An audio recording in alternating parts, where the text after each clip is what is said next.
Okay, so hi everyone, and welcome to the Warwick CS Colloquium. We have today Benjamin Goetz, who's a principal research scientist and associate professor at UCL, and also a research scientist at INRIA, and will be talking to us today about his work and giving us a primer also on PAC-Bayes and PAC-Bayesian learning. Ben, all yours, and thank you for joining us today. Thank you so much, Theo, for the kind introduction. Hi to all of you. I certainly wish I was in Warwick with you today. I had hoped to be there and share coffee with you guys. But yeah, so in any ways, I'm very pleased to show you a bit of my work over the past few years and also showcase a bit of what we've been doing in my group. So I'm afraid I don't know that many people in the department, so I thought I would just start with a small slide of greetings and just to present a bit myself. So as Theo said, I'm affiliated with INRIA, which is the top French institute in computer science and applied mathematics, and also with UCL, where I'm a member of the AI Center, which is brand new actually, which has been inaugurated last year. So I'm mostly interested, I'm a mathematician by training, but I'm now in the computer science department, and I'm mostly interested in statistical learning theory, on which I've been working for about 10 years now, a bit more. So the key interests in the past few years are statistical learning theory, PAC-Bayes, also computational statistics. I'll say a few words on that. And I'll end the talk with a presentation about generalization bands for deep learning, which is somewhat of a recent interest to me, but this is gaining a lot of traction in the community. There's also another thing I wanted to mention. Since September, I'm leading the INRIA London program, which is an affiliation program for people in the UK to work with researchers at INRIA. So if you're even remotely interested, please do get in touch, and I'd be very happy to elaborate on that. So that's for a very brief introduction. Obviously, the key topic I'm working on at the moment is coupling machine learning and sleep deprivation. As Theo knows, I don't know if I've been successful to that so far, but yeah, let's see. Okay, so what should you expect? Oh, and I should also say that at any point, please feel free to interrupt me and raise your hand and ask questions. Not quite sure I can see if you do raise your hands, but I'm sure Theo will unmute you in that case. Cool, thanks. So what should you expect? The first part of that talk will actually be a very condensed version of a tutorial I gave at ICML last year with John Chotela. So ICML is one of the key conferences in machine learning. And I would just provide an overview of what PAC-Bayes is. I will give you really the key contexts and also illustrate what I think are the strengths of PAC-Bayes, which is the flexibility that it allows, and also it helps rethink what generalization means in machine learning. So I'll cover just the key ideas. I'll briefly show you a few elementary proofs because I think they are quite elegant and interesting.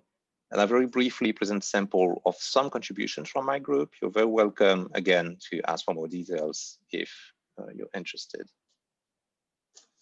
So I'm afraid every time someone enters the room, I have to click back on my presentation. I lose focus on that. Right, so what I won't do though, is to cover all the ICML tutorial because that was a 2-hour tutorial. So you're very welcome to follow that link if you'd like to know more. We also had a workshop at NeurIPS, which is the other big conference in machine learning in 2017, where you will find a variety of talks and more involved topics really about PAC-Bayes. So if you're interested, that would also be a nice follow-up. Right, so that's for the teaser of the talk. Now, the take-home message, then you can just ignore whatever's following. But what I would like to stress is that PAC-Bayes is a generic framework in machine learning, and this really focuses on two things. First, to focus on generalization in machine learning and the implications on the performance of learning algorithms. And the other thing, which I think is a very strong asset of PAC-Bayes, is that it allows to derive new learning algorithms. So in PAC-Bayes, you get two words. The second one, Bayesian, is a strong hint that we will actually leverage a lot of the Bayesian reasoning procedure. And I will try to illustrate this for those of you who are not so familiar with Bayesian learning in the next few slides. Also, if you're interested in exploring those topics, you should know that we're hiring through the Center for AI at UCL and also through that INRIA London program I was mentioning. Right, so part one, that primer on PAC-Bayesian learning, which is the short version of our SMF tutorial. So this is John Chotella, who used to be the head of department of the computer science in UCL. And we did this tutorial together a year ago. So let's start with a very simple frame. The claim I'd like to use here is that learning is to be able to generalize. In what sense? Well, you must have seen these kind of pictures pretty much everywhere. This is really machine learning 101. If you have some kind of underlying stochastic phenomena, so in this case, you'd like to be able to separate the red dots and the blue dots, well, if you do try and find a sensible boundary, like the black curve over here, you would typically be able to have what is called good performance in generalization. So generalization is really the ability to learn something from a set of data about an underlying phenomenon.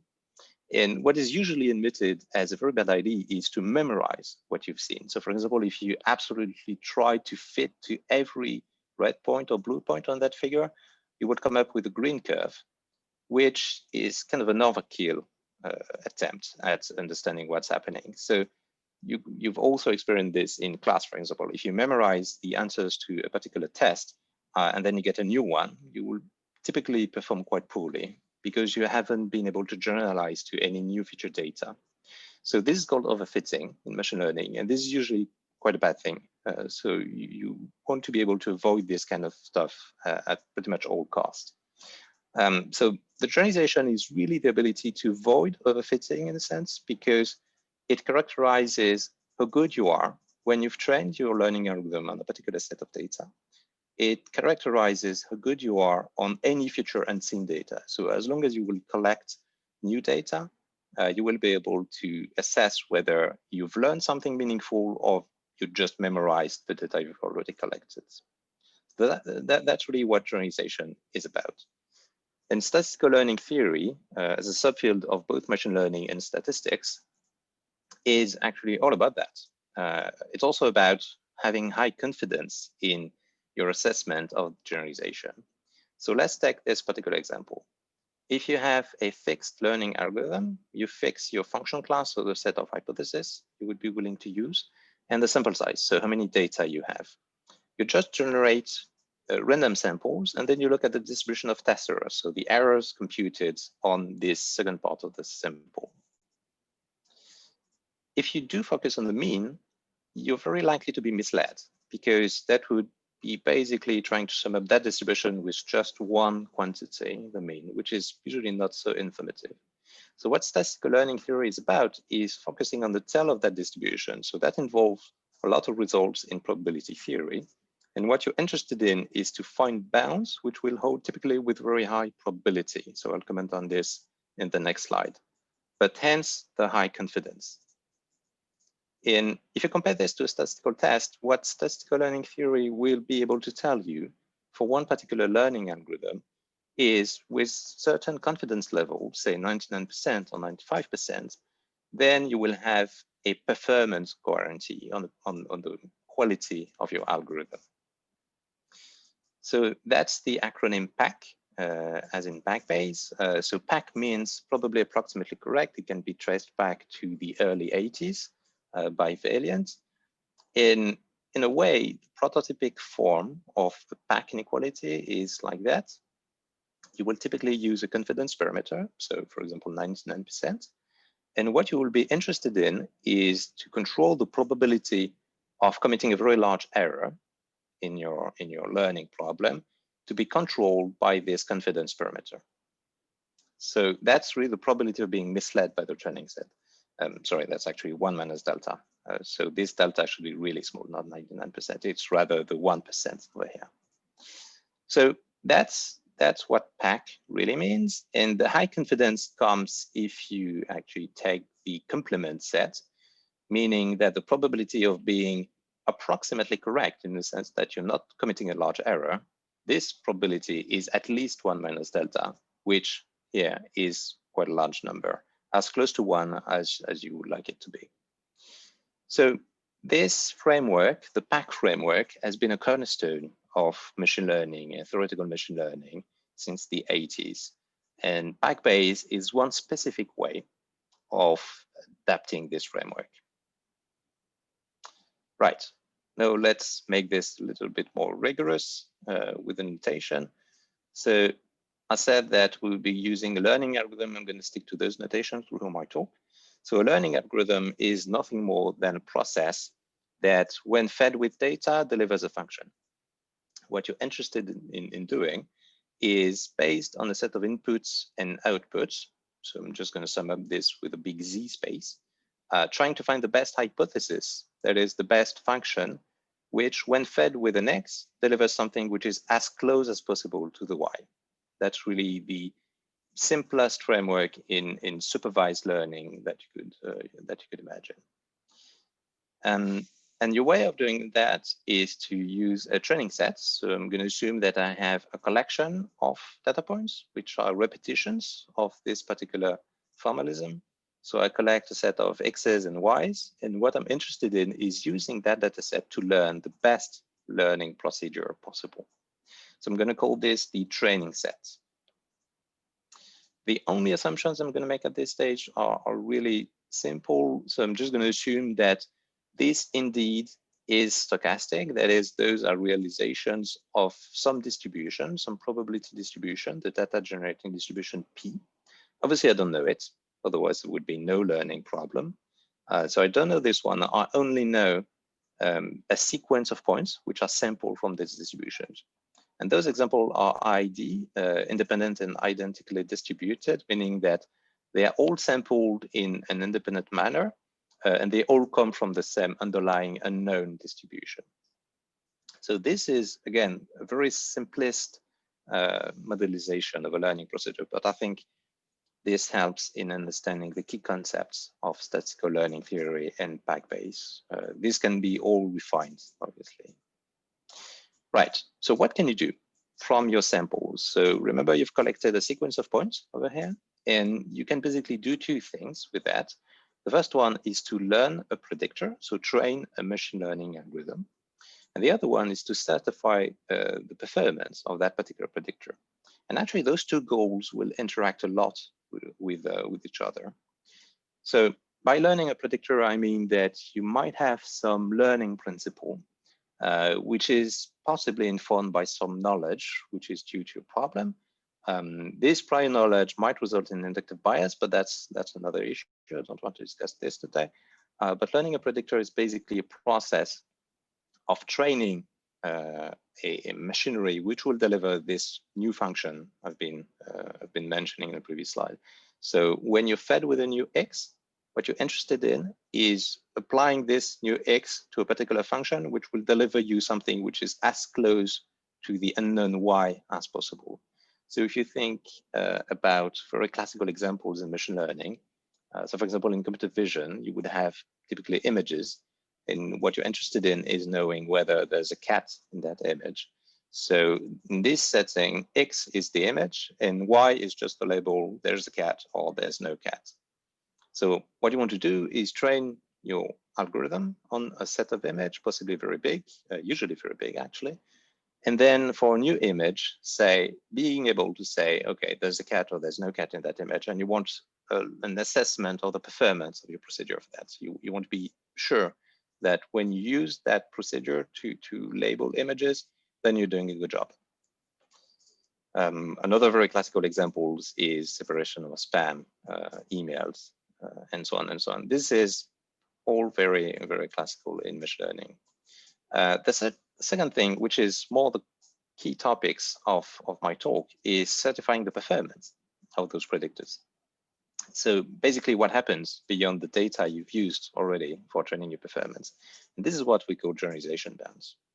So as we will see, those two goals really interact a lot. So I've been talking about performance. Let me just highlight what I mean by that. I'm going to use two quantities called the risk.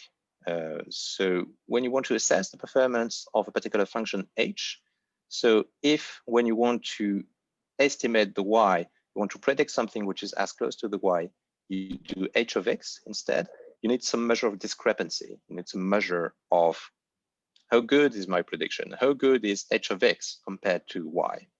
And for that, we usually use this notation narrated from information theory, where you have a loss function, small l. So there's a variety of loss functions in the literature. I'm not going to comment on that.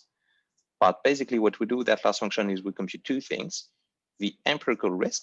So forget about the formula. What this means is really that you're evaluating the performance of one particular h function over the sample. And that's really a measure of the performance only on the sample you've collected. So I'm going to call that the in-sample risk. And then you get the theoretical counterpart of that, which is the out-of-sample risk. And that's a theoretical quantity. It's out-of-sample risk because it depends on the unknown distribution of the data, which is precisely the thing you're trying to understand and to infer. So you can never compute this quantity, but that's the actual measure of the performance of a particular algorithm. So remember the overfitting problem. This theoretical risk could be very high, but you could make this actually arbitrarily small. If you memorize perfectly all the yi's that you've collected so far, you're going to have an in-sample risk which is extremely small, even zero in some cases. So that's also a clear illustration of what the overfitting phenomenon is. You really don't want to have the big mismatch between this in-sample risk and this out-of-sample risk. A few examples of loss functions. The 0-1 loss is the one used in the settings I've been describing when you want to label images with cats or no cats, or dogs or no dogs, or whatever label you might have in mind. In regression problems, a lot of people are using, for example, the squared loss and so on and so on. So there's, again, a very large variety of losses in the literature. Right. Any questions so far? Again, feel free to interrupt me if you do have any. I don't see any notification so far, so I'll carry on. Right, so that brings me to what generalization actually is formally. So again, my concern is if I have a function h, which does very well on the in-sample pairs I've collected, so the training sample I've collected so far, my concern is, will it still be good on the out-of-sample pairs? And for that, we define what we call the generalization gap, which is just simply the difference between the out-of-sample risk and the in-sample risk. So that's the actual performance of your h function, and that's the performance evaluated on the data set you've collected so far. So there are two things you could do with this generalization gap. You could try to upper bound that with high probability, hence the PAC framework I was mentioning earlier. And you would typically try to find upper bounds of this form. Well, with very high probability, you will be able to control the right-hand side of that inequality. And this would typically be a function depending on how many data points you have and the confidence level. Remember, we want to state those with a probability which is at least 1 minus delta. So this delta parameter will obviously appear in the bounds. So this is just a rewriting of what this means. The out-of-sample risk with high probability will be less than the performance on the data set plus this remainder term, epsilon. Similarly, you could be interested in lower bounds. I'm not going to discuss any lower bounds today, but there's also very rich literature on that. And those kind of bounds actually come with a lot of different flavors. I've summed this up in 4 big categories. You're either distribution free or distribution dependent, meaning that those bounds could be particularized to a specific modeling. So for example, if you assume your data to follow a certain modeling, you're modelizing the temperature, and you assume that your data grows linearly with a physical parameter, for example. So that's distribution dependent. Or you could state those inequalities with no assumption whatsoever on the distribution. They would hold no matter the distribution of the data, and those are distribution free. And similarly, you could have algorithm dependent or algorithm free flavors. So those bounds could hold whatever the H function. This would be algorithm free, or it could be specific to one particular algorithm. So for example, if you're using the empirical risk minimizer or the lasso or a neural network of some kind, pretty much anything you could be interested in. And then you would have an algorithm dependent bound. So those are the big lines of what generalization is. Why is that interesting if you're not working in machine learning? Well, I would like to make the strong claim that generalization bounds are interesting in machine learning, obviously, but also outside of machine learning, especially to practitioners of machine learning algorithms. And machine learning algorithms are fairly popular these days, including outside of machine learning, and in particular outside of the quite small community of theoretical machine learning compared to the number of its users. So the claim I'd like to make is that generalization bounds are actually a safety check. If you've ever used a machine learning algorithm, you should be interested in what generalization bounds can bring you, because in a way, they give you a theoretical guarantee, a very strong guarantee on the performance of any particular learning algorithm on any unseen data. So let me highlight this. If you're using a particular learning algorithm, a generalization bound will tell you that no matter when you will collect new data, or should it be in a week, in a year, in a century, if you collect new data for that particular problem, the error you're going to commit with your particular learning algorithm will be no more than some number. This is what a generalization bound will give you. So if you remember this inequality, so that's the simplest form of a generalization bound. They will tell you that the out of sample risk will be no more than this quantity. And the generalization bounds are usually quite fairly easy to implement in the sense that they may be computed only with a training sample. So it does not depend on connecting any new data, because this is precisely what those generalization bands are about, providing you guarantees on the performance of your learning algorithms on the data that you have, and extending this to any future data you might collect. So as such, it provides a computable control on the error of any unseen data with your pre-specified confidence. Remember that delta parameter appearing here.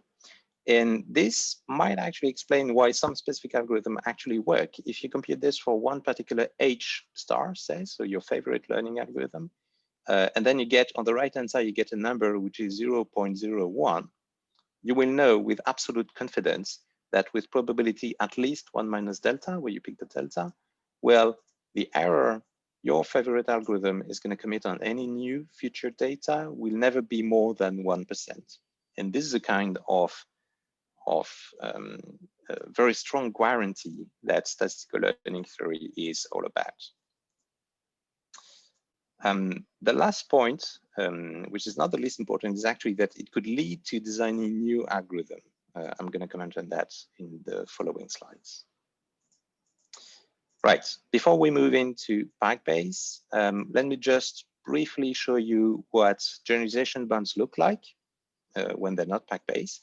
So that's one of the simplest generalization bounds that you could hope for. Let's assume that there's actually just one algorithm. You don't have a collection of algorithms, you just basically get the one. And the kind of bound you will get is that the out of sample risk will be upbounded with very high probability by the in-sample risk. So this measure of the risk that you can compute on your data, plus a term which is basically square root of log of 1 over the confidence divided by how many points you have. So that's the building block of a very rich literature on statistical learning theory and generalization bounds. If you do extend this to a finite function class, you basically get the same kind of flavor. You just pay how many functions you get in your class, but that's through a log, so it's not very costly. But that's a more refined inequality. You could be interested in weighting the performance of your hypothesis of the H functions, and then you get a band which again has a very similar flavor. But the point is, you could move this, you could extend this to uncountably infinite function classes with measures of performance for all the H's. And what this will typically involve are quantities such as the Vapnik-Chaban-Enkes dimension or the Rademacher complexity. So those bounds, I'm not going to comment on those because that's not PAC-Bayes. But this is what people have been doing in statistical learning theory since the 80s, basically. And those are really suited to analyze how particular H's function will perform. And that takes some account of the correlations, but as we will see, it doesn't take a full account of those correlations. So that's where PAC-Bayes enters, actually. And long story short, in PAC-Bayes, so you get the PAC framework, as we've seen so far, and the Bayes layer actually allows to consider not only functions, not only distributions, not only hypothesis, sorry, but distributions of a hypothesis and distributions of a functions. So that's really the semantic step from PAC learning to PAC-Bayes learning. Right. So that's my PAC-Bayes framework in a nutshell slide. Hopefully in one slide you will have understood what PAC-Bayes is about. So what happens is, remember that this calligraphic H space is the space of your functions. So all the space of admissible learning algorithms. So what you would do typically is to fix a distribution, a probability distribution on this space. So bear in mind that this might be a very complicated space, obviously, but as soon as you're able to define probability distribution on it, you can go PAC-Bayes. So you will fix a distribution which will be called the prior distribution. So those of you familiar with Bayesian learning will recognize the role of the prior as we have in Bayesian learning. Actually, the role of the prior is not the same in PAC-Bayes. This term prior is coined for consistency, mostly, to make sure that we're using the same vocabulary as in Bayesian learning, but it's really a reference measure. It's just a way of navigating through this set of functions, H.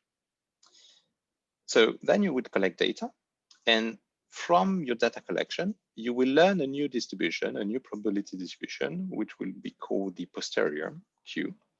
And again, this posterior is not an actual posterior as in Bayesian learning. It's just your distribution, which is updated with your data. When you want to make a prediction, what you would typically do is use this posterior distribution Q, and you would draw an H function. So remember that H is the function you're using for making predictions, but no, it's totally randomized. So you would draw from this distribution Q a new function, and then you would just apply it to the new X that you've collected. So every time you make a new prediction, you will make a fresh random draw from that particular distribution Q. We've been talking about performance earlier. If you want to still have a measure of the performance which makes sense, we actually need to change slightly the definition. So remember, we had this in-sample risk and this out-of-sample risk, which were just performance respectively on the data set and with respect to the actual distribution. So those were holding for one particular H. If you now want to have a measure of the performance of the whole distribution, you just take the expectation with respect to the distribution. So you just compute the integral with respect to that measure Q of the in-sample risk and the out-of-sample risk. So that's your measure of performance. And we had a measure of discrepancy between hypotheses. We can no longer do that because we're now considering distributions of hypotheses. So the measure of discrepancy that most people use in PAC-Bayes is the Kullback-Leibler divergence, which is recalled here. Bear in mind again that you're comparing probability distributions. So there's actually a lot of measures that you could be interested in, a lot of divergences, but I'm not going to comment on that too much. Right. Now, I'd like to stress a few points about PAC-Bayes and how PAC-Bayes actually differs from more classical Bayesian learning. So again, in one slide, so that's PAC-Bayes versus Bayes in a nutshell. So Bayes is over here, and this is for PAC-Bayes. So in Bayesian inference, typically what would happen is that you would have a prior distribution and you would assume some statistical modeling. So you would have a likelihood function. And when you define the prior and the likelihood, you get uniquely defined a new distribution, which is the posterior. And that posterior is what you use for inference, prediction, and so on and so on. Whereas in PAC-Bayes, we actually leverage the same kind of thinking. We update this distribution according to data. So you get one particular distribution at the beginning, which is just a reference measure, the prior, but again, it's not the exact same thing as the prior on this line. So you get a reference distribution over here, and then you update this distribution with the same Bayesian update principle. So this is typically model-free, does not depend on any statistical modeling. So I like to advertise PAC-Bayes as a model-free approach in machine learning. And then from there, you get a new distribution, which depends on data, but again, is not exactly what we have in Bayesian inference. It's not actually a posterior. So a nice way also to look at this, I think, is to see the prior as your naive exploration mechanism of the world. This is a very fresh and virgin way to look at the world, ignoring data, really. And then the posterior is the twisted prior after confronting with data. So you've experienced what the world is like, you've collected data, you've seen what's out there, and then you twist your initial beliefs, you twist your prior, and that gives you a new distribution, which is the posterior. Right. I'll probably just briefly go through this one, which is just a slide comparing the differences in terms of the bounds. So as I was saying earlier, the PAC-Bayes bounds will hold no matter the prior. For any prior P, you will get a PAC-Bayesian bounds. In Bayesian inference, the prior actually has a very strong impact. So if you pick a different prior than the one picked by your neighbor, you will typically end up with different conclusions and different inference principles. The same applies to the posterior and the data distribution. So in a way, I like to think of PAC-Bayes as a meta-Bayesian thinking, in a sense. I'd be very happy to debate that. I'm sure Theo is accumulating a lot of comments on that. Right, okay, so I've been teasing PAC-Bayes for a while now. Let's get to it. This is a classical PAC-Bayesian bound. So the prehistory of PAC-Bayes is actually due to John Schotteller, with whom I gave the talk at ICML last year. And those papers were seminal in statistical learning theory. So by the end of the 90s, the actual birth of PAC-Bayes is due to David McAllister in this series of 2 excellent papers. And the bound from McAllister is like that. So remember, we had earlier a bound which said that the out-of-sample risk of one particular function was less than the in-sample risk than the same function, plus a term which was a measure of complexity. We now have the same kind of inequality, but this now holds for the distributions rather than the hypothesis. So remember that Q is a probability distribution over the set of hypothesis H. And you replace the discrepancy that we had earlier with the KL divergence, which basically measures the discrepancy between the prior and posterior. So this holds with a probability which is at least 1 minus delta. So this holds with but an arbitrarily large probability. And that's really the crux of it.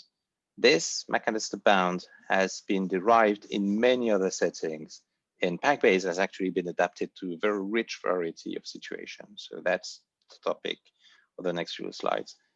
I said earlier in the take-home message that PAC-Bayes was really a flexible framework. And what I mean by that is that it's been applied to a lot of settings.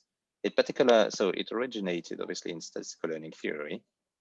It's also been applied to a lot of supervised learning algorithms, high-dimensional regression, classification, and so on and so on. So I'm giving, by no means this list is exhaustive, but this is just to illustrate how much research has been conducted really on that topic. Another set of settings in which this has been applied is transductive learning, domain adaptation, density estimation, reinforcement learning also has been adapted in the PAC-Bayes framework. More recently, there's been a surge of interest to algorithmic stability and differential privacy. Those are extremely actual concern, in particular in privacy and machine learning. And PAC-Bayes actually has a few insights to share on that. And most recently, there's also been a surge of interest towards deep neural networks. So deep neural networks are obviously one of the most popular machine learning techniques out there. And surprisingly, the theoretical understanding of deep neural networks is far behind its use, especially in the industry. So there's been a very big interest in academia to try and better understand actually why deep neural networks were working so well in some settings, why they weren't working so well in other settings, but more generally try to understand their performance and trying to analyze why they are actually superior in many problems in machine learning. And very interestingly, up to my knowledge, PAC-Bayes is actually one of the most promising frameworks to understand that. So that's why there's been, again, a surge of interest for PAC-Bayes in the deep learning community. I said earlier that PAC-Bayes could also help designing new algorithms. So let me just get to it. So remember, this is the prototypic form of what a generalization bound is in PAC-Bayes. So you would get the error on unseen data over here, the out of sample risk. And on the right, you get the in-sample risk plus a complexity term, which will involve the KL, for example, but let's just forget that. It's just a function. And this inequality depends actually on the Q distribution, which is the posterior distribution. But if you pay attention to the previous bound, the McAllister bound, this was true whatever Q is. So for any Q, the inequality was true. And this actually gives you a very principled way of finding the optimal Q. You just need to optimize the right-hand side for Q. So the very simplest strategy to create new algorithm is to actually consider the right-hand side of that inequality and then optimize it with respect to Q. So you're optimizing a complex quantity with respect to a complex space, because this is a space of probability distributions, Q. But if you are able to do it, if you're able to find the optimal Q star, let's say, then you have a distribution which enjoys a very strong guarantee, because this means that the out of sample risk over here will be the smallest possible. It will have the tightest upper bound. And this is the kind of very strong guarantees that we're interested in. So this is an optimization problem, which is actually fairly interesting in machine learning. And this can be approximated by a lot of techniques. So this can be solved with Monte Carlo Markov chain techniques, general observational inference, a lot of variants of gradient descent, and so on and so on. So this is a constraint optimization problem. This involves, so I said earlier that PAC-Bayes was involving probability theory statistics. It also involves, for that matter, optimization techniques. And surprisingly, there's a few algorithms in machine learning which are fairly popular, which have been found to be solutions of PAC-Bayes bound. So for example, SVMs, exponential weights, Gibbs potentials, regularized ADA boost, and so on and so on. They are all minimizers of this kind of bounds, minimizers of PAC-Bayes generalization bounds. Right, so this closes the store on what PAC-Bayes is. I might skip this proof quickly. How am I doing on time? About 15 minutes left, right, Theo? Yep. Cool. So I'll skip this part. This is a very key result in PAC-Bayes, but I'll skip this because I'd like to get a chance to discuss the results we have on deep neural networks. Let me skip the proof as well. Right, so this closes the tour that I wanted to give on PAC-Bayes. So again, bear in mind that this is a very condensed version of our ICML tutorial.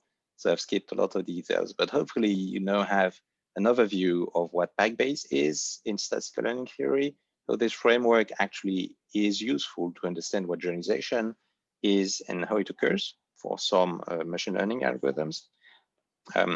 So yeah, as I said, this is all about high confidence control of that generalization. And I hope I've convinced you that PAC-Bayes is both a very generic, because it could be applied to pretty much any learning problem, as long as you are able to define probability distributions over the set of functions, you could go PAC-Bayes. It's also very powerful because it gives you very tight bounds in many settings. In some settings, it's actually the only strategy to obtain meaningful bounds, such as for deep neural networks. And this gives you also a principled way to create and invent new learning algorithms. So this all comes with a Bayesian flavor because you get this randomization step for all of the predictions. But that's a very principled field, which has turned now a bit more than 20 years old, and is growing, really. Right, so this involves, as I said, tools from statistics, probability, optimization. This has been re-emerging since about 3 or 4 years to one of the most promising techniques to understand what's going on for some learning algorithms, such as DeepNet. And what I'll do in the remaining 30-ish minutes is to comment on what we've been up to in my group. So this is a collection of some papers. I think I'm just going to focus on one, but you're very welcome to browse the others. So I've been extremely fortunate to work with excellent people over the past few years. So this is Pierre Alquier in Japan, in Riken, Gaël Letard, Pascal Germain, and François Laviolette, who are all with Université Laval in Quebec. Kenton Zawa from Riken as well, who was visiting me last summer. Maxime Adouche from Sorbonne University this year. Omar Rivas-Plata and John, I mentioned already, from UCL. And Zach Mamedi and Bob Williamson from ANU in Australia. So this first paper is really more towards extensions of the PAC-Bayesian strategy, towards more realistic settings, in a sense. So we call that for hostile data, meaning data which do not abide by the textbook assumptions in statistics. So they are no longer ID, they're no longer bounded, and so on. And we have a follow-up work, which is the fourth one, trying to extend this to unbounded losses. I'm going to comment on this particular paper, actually, the PAC-Bayesian binary activated deep neural networks. This work with Pascal and Gunther is more towards contrastive learning. So contrastive losses have been a cornerstone of what's going on, for example, in NLP, natural language processing. So we propose the PAC-Bayesian analysis of that. And the last paper, which would be featured at NeurIPS if you're attending as a spotlight, which is a PAC-Bayesian approach to the conditional value at risk measure, which is a different way of measuring the quality of learning algorithms. And in particular, conditional value at risk is widely used in economics. So again, we thought it would be a nice extension of the PAC-Bayes theory. Right, enough with the teaser. Let me jump to this paper, dichotomize and generalize. So let me just skip this one. There, no, sorry. That's the next one. There we are.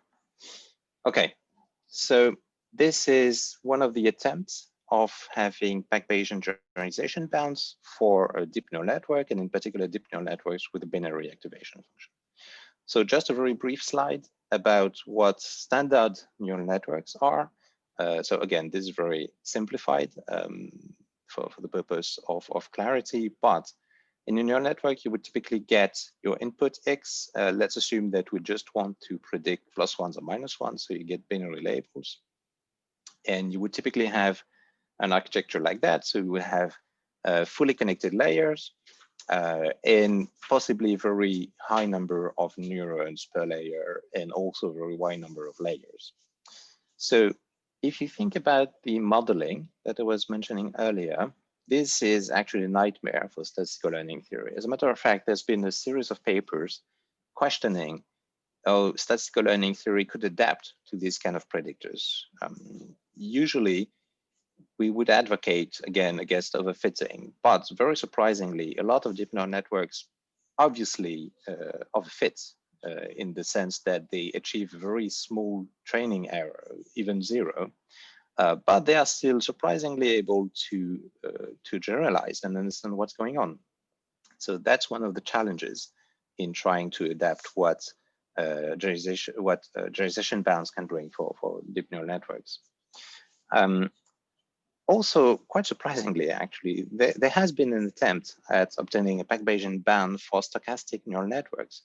This is actually from the very beginning of PAC-Bayes, and this is due to John Langford and Rich Caruana in 2001. So as you can see, this is a fairly ancient paper by now. This was for the case of shallow networks with only 2 layers of neurons with sigma inactivation functions. But the bounds that PAC-Bayes would be able to yield were vacuous in the sense that if you're trying to predict something which is +1 and -1, you're very likely to use a loss function, which, for example, is a 0 and 1 loss, or something which is in any case bounded by 1. So if you remember the generalization bands, on the left-hand side, you would get something which is the actual error on future data, and the right-hand side would be the upper bound with very high confidence on it. So you could see straightforwardly that if you're trying to hint at the performance of something with a risk measure which is at most 1, and the right-hand side of the bound is 12, well, you're quite happy because you have a bound, but it's not very useful. So it is vacuous in that sense.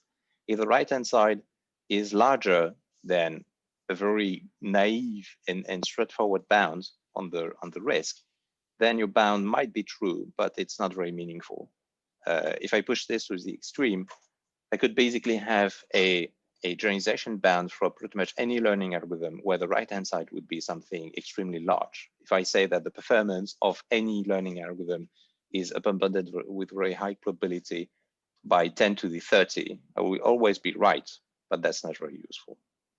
So breakthrough was obtained by Giuseppe and Roy in this 2017 UAI paper, where they were the first basically to provide non-vacuous generalization bounds. So this was holding for deep networks where the number of layers could be larger than 2, and they were using ReLU activation functions. So the idea of PAC-Bayesian bounds for deep neural networks is the following. What you want to do is to bound the expected loss of the network using a Gaussian perturbation of the weights. Why Gaussian? Because as you will see, it will simplify pretty much all the computations. And this Gaussian perturbation is actually in line with the PAC-Bayesian framework, in which you're willing to randomize the draws. You're willing to randomize the way you predict and the way you construct your predictors. So by randomizing the weights of a deep neural network, you're actually mimicking what's happening in PAC-Bayes, where you draw a new predictor each time. Okay. So that's the framework we've been considering in our paper. So this is the same architecture as before. This slide is exactly the same as before. The only thing that changed is that the activation function is no longer generic. We focus on the sign activation function. So that's an activation function which takes as input the input from the previous layer and then outputs +1 or -1. That's the only change we make to the architecture. The motivation for this kind of architecture is actually growing in the machine learning community, because obviously this makes the networks much more easy to deploy, much more easy to store, because if at each node you're storing +1s or -1s rather than complex numbers, then it saves a lot of computation, it saves a lot of storage. You could deploy your deep neural networks to small devices, for example. So this is actually in line with a growing environmental concern in machine learning and statistical learning theory. But that's, so I wish that was actually the key motivation for it. Our key motivation for using this sign function is actually that it will simplify all the computations, as you will see. So that's the little mathematical trick, which is actually aligned with more interesting concern, I think. That's for behind the curtain peek at that work. Right, so we actually start from this result established earlier by Pascal Germain, François Laviolette, and co-authors. Well, if you have only one layer, so let's start with this building block really. If you have a linear predictor, the output of your network is simply the activation function evaluated in the weights times the input. So that's a very simple network, right? I mean, you can barely call this a neural network. It's just a linear predictor. And the crux is actually what happens here. So the mathematical trick, I'm going to cut this story short, but the mathematical trick is that when you compute the expectation of the output of the network, if the activation function is a +1 or -1 function, so the binary activated function, then this expectation, which in general has no closed form, does have a closed form. And this is the F function, which is well known in probability. So I've drawn here the F function. This is the blue curve over here. So this is actually a very smooth function. One of the concerns in having binary activated deep neural networks is that, as I'm sure you know, most people actually train neural networks with feed-forward gradient descent. And you can't do that if you have a non-differentiable function. And the sine function is non-differentiable in 0. So that's already a challenge. You can't actually straightforwardly train a neural network which has a binary activation function. But in the PAC-Bayes world, with that particular trick, because you're looking at the expectations, you're looking at average predictions of your predictors, we do have that trick. And this makes this actually super smooth. So, I mean, it's straightforward to see that this becomes obviously differentiable, even though the activation function are not in the network. And that's the trick we use to make the network trainable, first of all, and then derive a PAC-Bayesian bounds. Okay, so let me maybe go over the details quickly. That was the 1-layer case. If I have 2 layers, what happens? Well, basically, you just get much more heavier notation, but the story remains the same. So that's the output of the network. What we're interested in is computing the expectation. I'm going to save you the computation to jump straight to the conclusion. So before we had just the F function. Now we have a sum, a finite sum of F function times a term which we can interpret as a probability. So this gives a sense of importance of the predictor. So we resort to stochastic approximations to be able to compute formally those terms, but let me jump to what this looks like. So that was the 1 and 2 layers case. Obviously, we can do this for an arbitrary number of layers. Again, we just have to cope with those heavy notation and principles. But long story short, by the end of the day, we're able to train a deep neural network with an arbitrary number of layers using that strategy. And we get a generalization bound, which is, again, the added value of PAC-Bayes. So you get 2 things for your price. You get an effective way of training the deep neural network, and you get a generalization bound. So what this says is that if G theta is the output network, so the network which is averaged over all possible outputs of the weight, then what you get is that the out of sample risk will never be more than something which would basically be the in sample risk plus a complexity term. So again, that's the crux in PAC-Bayes. It gives you both a way to train your network and also a measure to quantify its performance. So let me illustrate what this means, because this inequality is probably a bit abstract. Let me show you what this does on actual data. So we've tested this on classical data sets in machine learning, for example, MNIST, which is just digit recognition. So let me jump, for example, to that column. So this is our network, which we call PAC-Bayesian. This is the architecture that we used. And the first column is the training error. So that's the error computed on your samples. So the samples in MNIST are manuscript digits, which are digitalized, and you ask the machine to recognize which digit this is. So for the sake of clarity, we've divided the data set in 2 groups. So for example, you get MNIST 1-7, so you just have the 1s and the 7s in data set. You just want to be able to recognize between 1 and 7, between 4 and 9, between 5 and 6, and so on and so on. So this is the error. So remember that the error is something between 0 and 1. So this is the error, for example, on MNIST 47, you commit a 0.3% error. So this is a task which is actually fairly easy for this deep neural network. So this is the training error. This is the testing error. So this column you will never see in the real world, because this is the measure of the performance on any future data you will collect. And this is the value of the bound. So the message of PAC-Bayes is you start on a problem, you train your network, and this tells you that you have on this particular problem, you get 1.8% of errors. Then you compute a PAC-Bayes bound, and PAC-Bayes tells you, all right, well, if you keep working on that problem using this same architecture, using this same learning algorithm, you will never commit an error which is more than 3%. And this occurs with probability 99%. So again, this is a kind of safety check that PAC-Bayes is able to offer. All right. So I think that closes that small part on PAC-Bayes for deep nets, and I think right on time that actually closes my talk. So this is other topics I would be happy to elaborate on.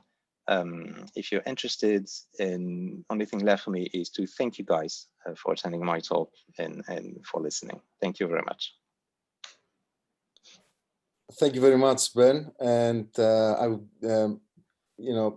would actually, it's a very interesting, fantastic talk, and thank you also for the primer. I think what I will do is I will allow everyone now to be able to unmute themselves Sure. for questions. And if there are too many, I will select, I guess, kind of the order. Let's see if that works. Absolutely. So please, everyone can go ahead and unmute yourselves. And I should mention that the slides for my talk will be hosted at this address.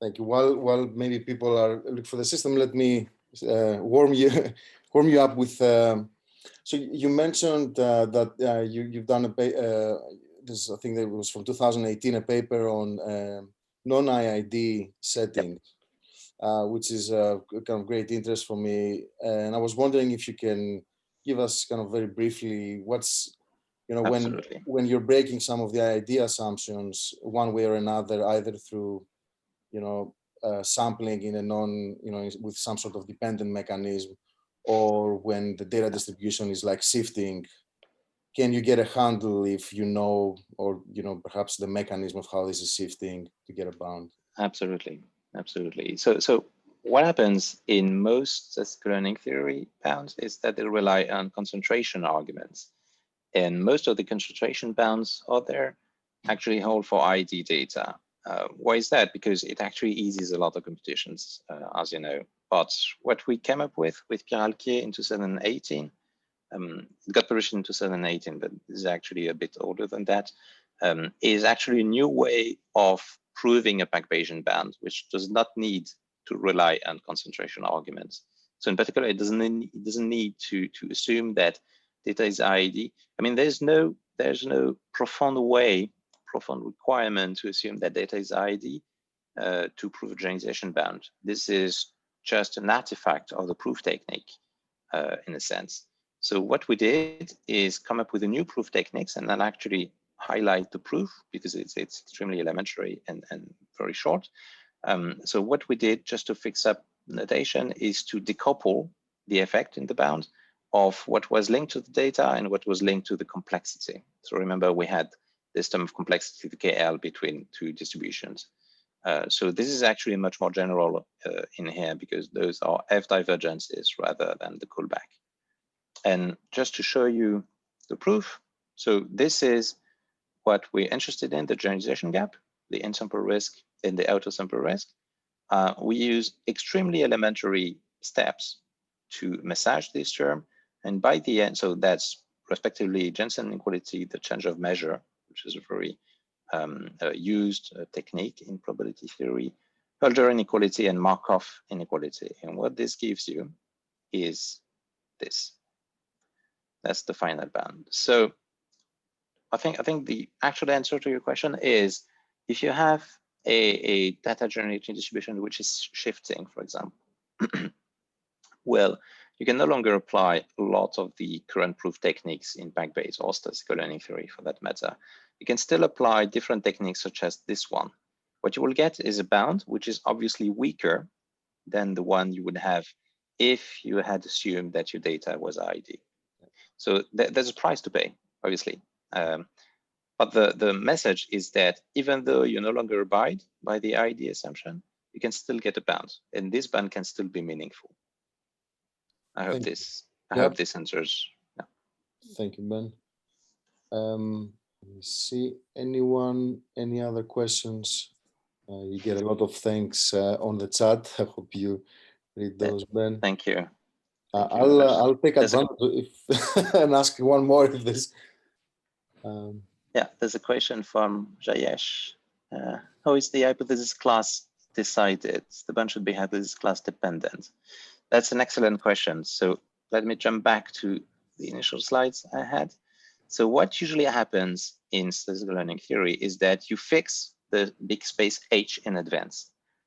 So you're right in saying that the bounds are actually capital H dependent in the sense that you must fix those beforehand. But what will happen is that you would typically use states which are extremely rich and vast. If I pick the example of deep neural networks, the space H is the set of all possible weights, right? So if you concatenate the weights into just one big vector, this is just, say, R to the capital D, where capital D is massive. It could be 10 to the 30 or 50. And that's the space you're exploring. So this is a space so big that it's extremely hard to actually try and understand how it behaves and how you can navigate through that set. So in that sense, I'm not too worried about the bounds being capital H dependent, because if you're looking for deep neural network or linear predictors or naive Bayesian predictors or decision trees, for example, all of those are families of predictors, but they can just be reduced to a set of parameters, for example. Even though that set of parameters is massive, that's not an issue. That's not an issue because what you pay is not actually the size of that space, but something which is much smaller. So for example, in PAC learning, not PAC-Bayes, but PAC learning, Vapnik-Chavoninski's dimensions are obviously much smaller than the interesting dimensions of the predictors. And in PAC-Bayes, what you pay is the discrepancy between probability distributions rather than the actual size of that space. I hope that answers your question. Sorry, I closed the chat. I hope that answers your question, Jayesh. Yeah. Thank you. Thank you very much. So I have a question, if I may. If I ask here. Please go ahead. Yeah. So thank you for the talk. It was really nice, and I learned a lot.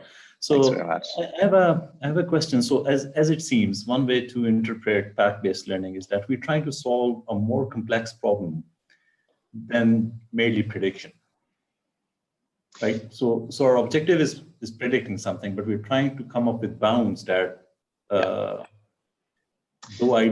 if I had infinite amount of data, then it would be really useful. So that's one of the comments I have on that. And the question I have is, first of all, I'd like to know what you think of that comment. And the second thing is, so if I have a neural network that has been trained for a particular task, is there a way of getting some error bounds for that particular neural network? You mean for that network, but for a different task? So for the same task, but for possibly a different data set, probably. So the problem remains the same, at least. Right, absolutely. So on the second question, so on your question actually, if the problem remains the same, meaning that the task is still the same, you're still trying to label images, for example, or to infer the meaning of a speech or something. If the task remains the same and you're able to collect new data and you're still evaluating the same neural network or any other algorithm, the band will still hold, right? So if you have this kind of bounds in mind, So this is a prototypic PAC-Bayesian bound. This will hold no matter Q and no matter P. Actually, those are extremely generic. So as long as you're still in the boundaries of the problem you fixed in the beginning, meaning that you have the same state, capital H. So if you were considering neural networks, you're still considering neural networks. That's basically what this means. Then the bound will still be valid. Is that what you're asking? My question is a bit different. If I may take one more minute. Oh, sorry. Yeah.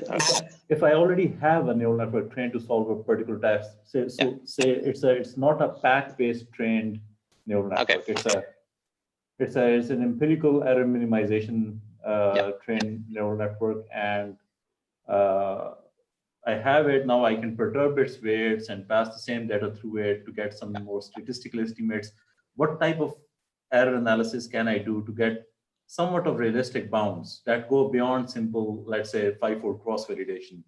Yeah. Okay. So I get it now. Sorry. Right. So if you have, so again, there are two goals in PAC-Bayes, which are certify the performance predictor and train that predictor. So the setting you're describing is you have already trained your predictor. You're not using PAC-Bayes to train it. So you have one predictor, you have one neural network, which is obtained through whatever you want, but you have it, and you want to evaluate its performance. Is that right? Yeah. So if you want to do that, you can still apply the exact same PAC-Bayes bound. What will happen is that it will not be as tight as if you had trained the network with that particular bound. For one reason is because this holds no matter Q, the distribution. But if I go back to the version with just hypothesis, this holds no matter the hypothesis H. So you can write, for example, if I use this one, you can write this for any of the H's. But then if you pick one particular one, it might not be the H which will minimize this bound. So if you have a network which is already trained, what I would advise to do is to compute the bound. So compute the right-hand side of the bound over here. That will give you a number. And then you can compare this number to the value of the bound for different actuators. So that would give you a hint of whether the network that you have is performant or not. Perhaps the way you trained your network makes it more performant than another one. Perhaps it makes it less performant. But that would give you straightforwardly a way to compare the way you could evaluate your architectures. Does that make sense? Yep. Yeah.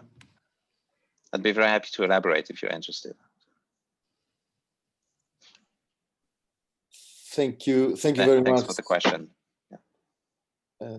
Thank you, Ben, and everyone. You have a lot of thank you from Oliver and a lot of people in the talk. I think in the interest of time, any further questions you can follow up with Ben. I'm pretty sure he's been more than happy to talk PAC-Bayes all day.